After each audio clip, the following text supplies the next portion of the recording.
Like, we all agree that Drew's a liar, right? Like, the fact that she has me agreeing with Marlo, let's talk about it.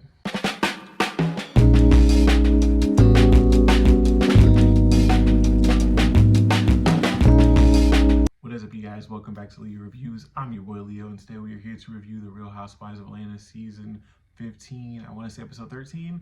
Now, I didn't get a chance to review last week, but to be honest with you, my only takeaways from last week is that Drew's a liar and that Courtney does too much. But hey, before we get into the review, please do all the YouTube things, like, comment, subscribe, and hey, let's get into the review. All right, so it's Christmas time, and we see a montage of the girls doing various different Christmassy things with their family. And our first scene, we have Sonia and her sister in the wrapping presents. And that's when Sonia and her sister are having, this conversation about their relationship as sisters and things like that. Sonia tells her sister that she feels like her sister's not really there anymore for her for the big events, and Sonia's getting emotional, and she brings up her Mommy Nation brunch and the fact that her sister her sister was there, but she left right before the event could even start, and she feels like her sister isn't there as much as she used to. And her sister kind of made a good point, was that she put up boundaries and Sonia always crosses them. And even in that situation, Sonia wasn't, her sister was irritated because Sonia wasn't forthcoming, or Sonia did not fully tell her everything that she needed to know about it, which was very frustrating to her, to the point where she left. Her sister tells her that she needs to start considering the fact that she doesn't just work for her. She's not just a little sister. She needs to also consider the fact that she's also a wife and a mother, and she has a lot of other responsibilities.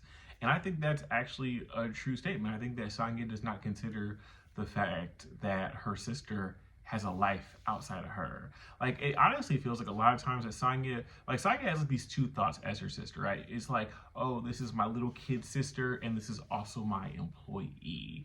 And like, both situations can be great, but you're not respecting the fact that your little kid sister is a grown adult woman, and yeah, she's your employee, but you wouldn't treat regular employees like that. If you had some place to be, if you had an assistant, you had a stylist, you would not tell your stylist or your assistant or something where you need to be, because that wouldn't get business done. So you need to respect that she's your sister, she's your employee, and there just needs to be respect going all the way around. Anya says that she's going to start respecting her sister a little bit more as like a grown woman going forward, and they hug and make up. But like I said before in several other videos, honestly, her sister needs to move out, and she needs to become somebody else's stylist. Sonia needs to hire somebody else as a hairstylist. Let's be clear, her sister's doing a good job on her hair, but I just feel like in order to fix their family relationship, I think that they need to just kind of sever ties, like living-wise as well as, professionally. In our next scene, we have Miss Candy. She is meeting up with the one and only, the beautiful Cynthia Bailey. And I was excited to see Miss Cynthia back on her screen. Honestly, I don't know what it was. I miss her on my screen. In the moment when Cynthia last time we saw Cynthia on the reunion, what was it, season 11, season 12, whatever that season was, she wasn't really doing much, but I don't know, Cynthia brings just like a je ne sais quoi to the show, maybe because she's been there for so long, but I think that the show needs Cynthia, and Cynthia could replace other people like Sonia, or Marlo, or Courtney, or Sheree. Yeah, Cynthia could replace all of them. They start talking about the fact that Cynthia's been, back and forth from LA, to Atlanta, simply because, her relationship and everything that was going on.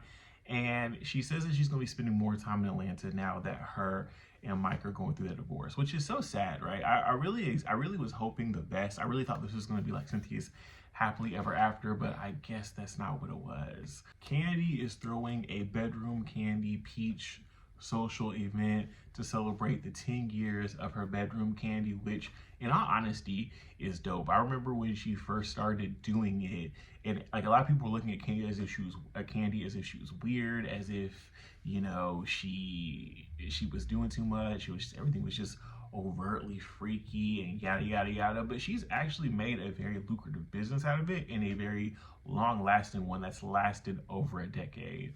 So we wish Candy all the success, and moving forward with her business. And I'm excited to see what this party's gonna give. We also find out that Kandi is inviting LaToya to the party. She said that she invites LaToya to several of her parties, and that sparks the whole conversation with the whole Drew kissing LaToya thing and Drew denying it and the argument that they had back and forth. And we're gonna kind of see kind of like how that plays out later in the episode.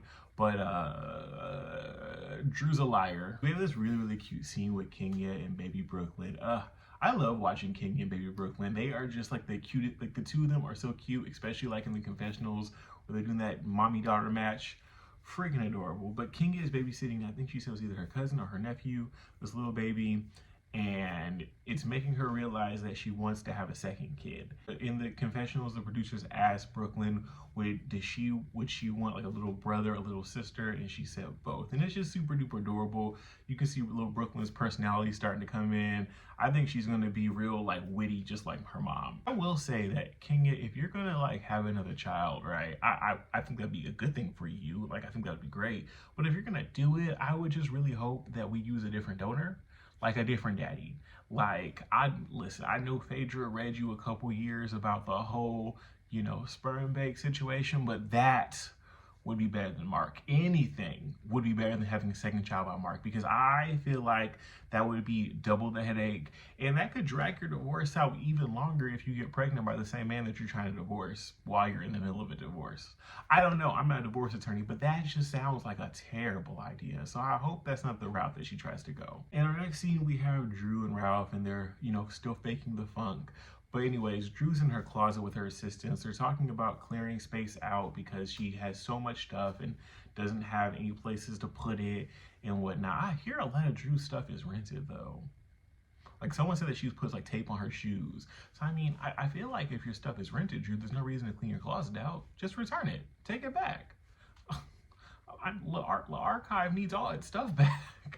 The producers asked Drew how she thinks Ralph was when she was away in Portugal when he was in Vegas, and she said that he told her that he was working, but at this point she's just simply not trusting him. And honestly, she has every right not to trust him because Ralph is very much so proven himself to not really be the most trustworthy of husbands. But she said that she's trying to not break what they have going on, and I'm sorry to tell you, my dear, it's about to get real broken. Drew and Ralph start talking about the whole Portugal thing and the whole fight that she had with Kandi over the situation with LaToya and all this. And it's interesting, right? If you look at Ralph's face, you can tell that he does not believe her. Like, as much as we as the viewing audience don't believe her, that man in her face was looking at her just like, okay. He knows you lying. He knows you lying. He knows you lying because he lying. Of course he can see the lies a mile away because he's out here giving them as well. But honestly, Drew, just give it up. It's not even that deep that you kiss LaToya. It's really not. And the fact that we're making this an entire thing because you cannot simply come to terms with the fact that you did one small thing like kiss somebody and you're acting like it's like the most detrimental thing in the world. And I get it. She's probably trying to protect her marriage. I know that her family's really, really religious, but I just don't think it's that big of a deal. Girls just want to have fun. And girl, you were having fun that day. So like, just admit it so that we can move forward. This does not have to be a thing. You consistently denying it has made this a thing. So I'm sorry. The only reason why we're talking about Drew and girls right now is because Drew decided she wanted to lie. Our next scene, we have a little quick little scene with Marlo talking about Scott Lee. Skip it. Our next scene, we have Kandi meeting up with Sheree. They start talking about Sheree, and she's got her boobs done. She said like there was an issue with the implant. I guess it capsulized something. It got hard, so she redid it. She says that that she likes them now, and she says Martell likes them. And I said, yeah, Martell likes them all the way from Huntsville because he don't ever come to see you because this malarkey that you two are doing is 100% fake. They start talking about the whole situation with Drew, and Sheree's bone collecting messy self decides that she wants to tell Kandi the conversation that she had with Drew about it, where Drew feels like Candy's making up this entire thing because Candy's what? She said that Candy's producing, or that Candy is trying to like get publicity for the movie, or she's trying to, she's just pretty much saying that she made it up. And she said that if she gets kicked off the movie, she doesn't really care because she has other jobs. And at this point, Candy's upset because, for one, Candy says she's not doing nothing for publicity or producing. And she said, for two, for you to say that you don't care whether or not you're in my husband's movie, that's an attack. And I get it. Can I just say, though, if you think about over the years, right? Season 3 or 4, Candy helped Kim with those 2 songs. Kim stabbed Candy in the back. Candy helped Portia, getting her into some defunct plays with her non-singing self. Portia stabbed Candy in the back. Candy helped Nene by having her do comedy on the show. Stabbed her in the back. She's now helping Drew with this movie. Stabbed her in the back. How many times has she helped Marlo with sending those kids cash apps and just being there for Marlo? Stabbed her in the back. The only person who I feel like Candy has helped and they have not stabbed her in the back is Kenya. Why is it that literally everybody feels like they can just go behind her and just disrespect her when all she's doing is helping y'all? When she stops helping y'all, don't be mad. Don't be mad when she completely stops doing anything nice for any of y'all, because y'all don't deserve it. Y'all don't deserve her help. So it's the night of the event, and it looks like it's going to be a good time. You know, you have the peaches everywhere. You have the freaky deaky models. You have the toys. And I'm sitting there looking around at the scene, and I'm like, you know what? This is my kind of party. Like, if you think about me, I'm a whole Scorpio, and us Scorpios, we love the freaky deaky shit. So listen, I was here for it. Like, Candy, how do I get invited to a bedroom candy party? I want to go. I will have all the good times. So listen, Candy, if you see this, invite me, please. It's all arrive, and everybody is wearing, you know, different variations of orange. Everybody looks good. I hate to say it, but I think Marlo looked the best. I think I like Candy's hair the best, but I think Marlo looked the best. Side note: have you guys seen the reunion looks for this season's reunion looks? I'm gonna be honest with you, wasn't a big fan, but we're gonna talk about that when we get to the reunion. So Cynthia comes in looking all good, and you know, her and Kenya hug it out. It's really nice to see them back to being friends again. You know, they had fallen out during the Ultimate Girls trip because Cynthia was kind of doing a little bit too much, and Kenya was just being a little bit too not supportive and was just reveling in the fact that she finally was on a cast where people liked her. So they fell out, but they kind of reconnected at Teresa Giudice's wedding. And, you know, between Cynthia's divorce and her mom getting sick, Kenya was there for her. And it's really nice to see them back in a good place. I love the trio of Cynthia, Candy, and Kenya. I don't know why. It just seems really, really genuine and actually like a real friendship. So I would be happy to see the 3 of them on my screens again. So we have a quick little scene with Ralph and Marlo, and they're kind of like hashing out some of their differences. Remember last week Ralph had texted Marlo kind of on some keep my name out your mouth type stuff. And, you know, Marlo does a little passive aggressive, you know, toast or cheers to knowing about the truth. And they're kind of just talking everything out. And Marlo pretty much tells him that, yo, only thing I really said about you was that you work in tech. In all honesty, what Marlo did was annoying, yes. Was it shady as hell? Yes. But was it that deep? Honestly, not really. Marlo didn't really do anything to Drew that was even worth anything, if we're being all the way honest. So I think that Drew kind of just put 20 on 10 and then gave Ralph that 20, and then Ralph kind of texted Marlo. But they were able to hug it out and move forward. They're both Aquariuses, so hopefully they don't gotta do all that no more. And boom, guess who shows up now? Latoya. Latoya shows up looking good just like everybody else. Latoya walks up to Candy and says that she's upset with Candy because Candy was having this whole conversation with Drew about them kissing in Portugal, and Latoya was not there to defend herself. And that's what Latoya was mad. But I was confused as to why Latoya was mad. They can have that conversation. Girl, you're not on the show. You haven't been on the show. And of course you don't have nothing to defend yourself with.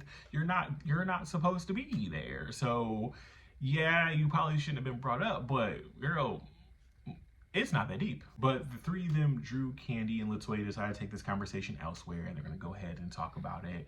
And so they're having this conversation back and forth, back and forth. And that's when, Drew's denying it. And for some reason, Drew's sitting on Latoya's lap, not understanding what that was about. That's when Marlo comes up, and now the conversation's getting heated, and they're going back and forth about the video that Marlo had sent. And Marlo had sent that to Latoya just to be messy and be like, hey, this is what your friend was saying about you. And Latoya says, well, me and Drew, we had a very toxic relationship in the beginning. Our relationship in the beginning has always been very much so bipolar. Now, in the confessional, Candy says, is it bipolar or is it just bi? And I said, it's bi. It's bi. And to be honest with y'all, now that we think about it, did Drew and Latoya really have beef, or was it just, sexual tension? I think it was the tension. But the conversation gets heated, and at one point, Drew tells Marlo that she feels like Marlo edited the video that she sent to Latoya. And even I rolled my eyes so hard. Drew, the fact that you got me agreeing with Marlo is crazy, because Drew, you're doing too much. You're doing all this to try to absolve yourself of whatever guilt that you feel bad or whatever. But the fact of the matter is that, my dear, you were caught. Like, people saw you. It is what it is. Like, Candy has no reason to lie on you. I mean, Marlo is a crazy individual that is wild, but honestly, didn't have a reason to lie on you then, and honestly doesn't have a reason to lie on you now, even though she's awful. Kenya doesn't have a reason to lie on you. No one has a reason to lie on you, love. You just admit it. Marlo gets upset. She storms away. And now it's the three of them having this conversation again. And that's when Latoya asked Drew. She said, Drew, do you think that Candy is, a very genuine, good person? She's like, yeah. She's like, do you think that Candy lies a lot? She said, no, Candy doesn't lie. So she said, why do you think that Candy's lying about this whole situation? And that's when Drew says, oh, well, it was probably a fantasy. She was probably fantasizing it all. That's what she wanted to see. And that's when Candy's like, okay, girl, we're not doing this at all. We're just going to have to agree to disagree, because you doing too much. To be honest with y'all, I hate when people do that. Like, when we have to agree to disagree versus about stuff that we know is true. Like, there's no agreeing to disagree in this situation. It's whether or not you did it or you didn't. We can't just say, well, I saw it one way, you saw it the other way. It's what happened versus what didn't. So I don't feel like we need to agree to disagree. But at this point, Drew is just going to gaslight. Drew is just going to lie. Drew is just going to do too much. And in all honesty, let's just move on, because this whole situation is stupid, and it's stupid because of Drew.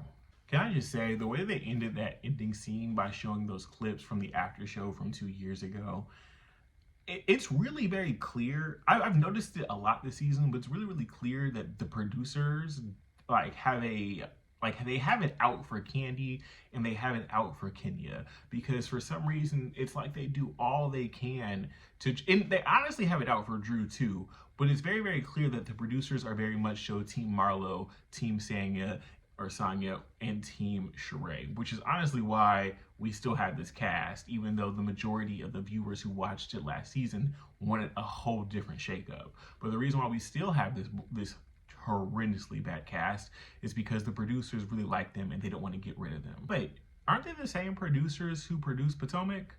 That makes sense, because those producers, they do terrible at casting over there too. So I mean, I guess it's the same people. The last thing I honestly want to say, before I go, is that Drew is honestly a dangerous individual. And I hate to say once again that I agree with Marlo when she said that Drew's dangerous, but any individual that can look the truth dead in the face and still lie, blame, throw others under the bus, accuse others of doing things, anything like that, even though the truth is right in their face, just to protect their own ass, is somebody who is dangerous. And that's somebody who I can't really rock with. Even though I like Drew, I can't rock with this at all. But anyways, guys, that's all I have for you. Thank you so much for watching. Please do all the YouTube things, like, comment, subscribe. I'd love to hear your thoughts below. You heard my thoughts, and hey, until next time, I'll see ya.